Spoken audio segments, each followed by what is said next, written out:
commencer par un exercice de définition. Qu'est-ce que la facture électronique obligatoire, Sébastien ?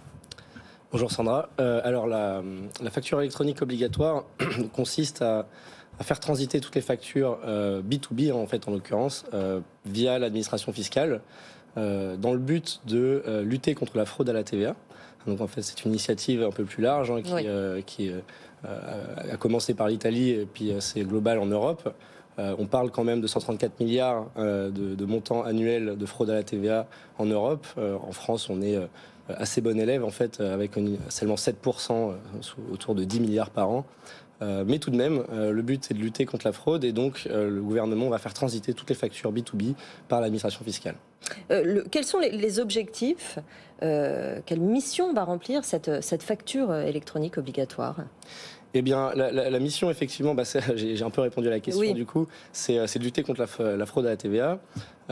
Donc, vous parliez de B2C, de B2B. Là, en fait, du coup, on peut aussi transitionner sur la différence entre l'e-facturation et l'e-reporting. Effectivement, l'obligation, quand on parle d'obligatoire, l'obligation de faire transiter les factures par l'administration fiscale est uniquement pour les factures B2B, donc les transactions entreprise à entreprise en France. Est-ce qu'on peut détailler le calendrier de cette nouvelle façon de faire ? Donc ça va venir assez vite, donc c'est pour ça que les entreprises doivent se préparer. Donc à partir du 1er juillet 2024, donc tous les assujettis vont être obligés de passer à la réception de factures électroniques. C'est au même moment que les grandes entreprises vont être obligées de l'émettre des factures électroniques. Donc en fait, toute entreprise qui font du business avec des grandes entreprises vont pouvoir réceptionner ces factures au format électronique dès juillet 2024. Puis après, l'année prochaine, dès janvier 2025, on parle des ETI pour l'émission.